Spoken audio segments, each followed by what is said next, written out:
We are a group of experts in carbon economics named Axiobit. As we have understood the concept, we have designed and implemented software platforms to orchestrate all challenges of the carbon business. That has made us unique.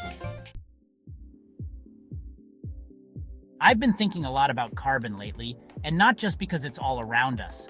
And companies are starting to feel the pressure, and not just from rising temperatures. They're facing this huge push to go green and become low carbon. But hold on. It's not just about planting trees or switching to LED light bulbs. We're talking about a whole new way of thinking about business, where carbon isn't just some invisible gas, but a real economic factor. And today, we're going to explore 3 big ways this carbon economy is changing things in the business world. So there's this thing called CSRD, which stands for Corporate Sustainability Reporting Directive. And then there's ESRS, which is European Sustainability Reporting Standards. Yeah, I know, sounds complicated, but stick with me. Basically, these are fancy ways of saying, hey, companies, you need to tell us how much carbon you're putting out. It's not just a request, it's about legal, mandatory reporting. It's the law, folks. Companies have to report their carbon emissions, and they can't make up numbers. It's all official. Once you have to report it, you start paying attention. And this is just the beginning. This compliance thing, it's becoming a core part of business strategy. Okay, now we're getting to the really interesting stuff. Well, interesting if you're a carbon nerd like me. We're talking about the supply chain effect.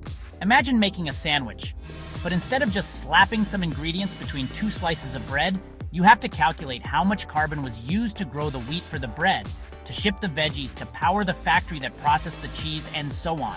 It's enough to make your head spin. But that's exactly what companies are starting to do with their products. And the coolest part? This is driving a ton of innovation.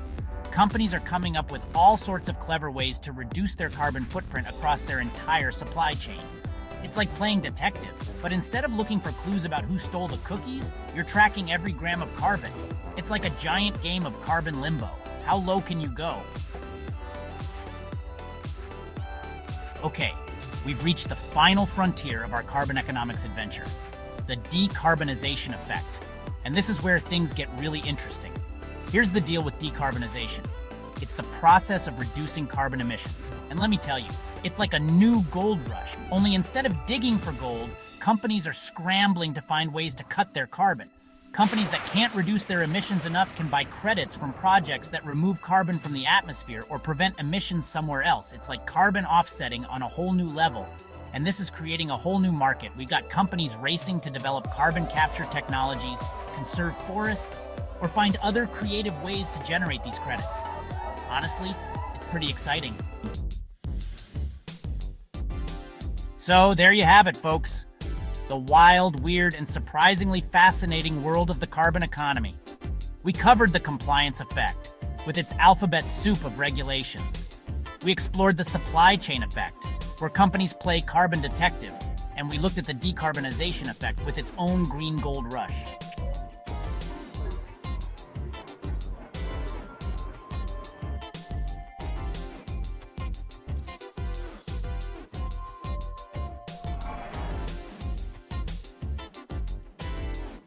Now you might be thinking, okay, but why should I care about all this carbon stuff?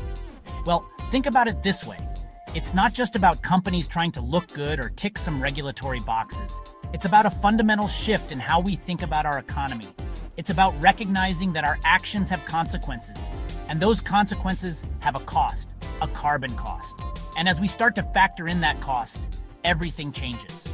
So the next time you buy something or think about a company or even just go about your daily life, remember, carbon is everywhere, and understanding its economics is becoming as crucial as understanding money. Stay curious, stay carbon conscious, and I'll see you in Axiobit next video. Beside the carbon management software interpretation, Axiobit can guide you during the profound transformation required by the low carbon economy.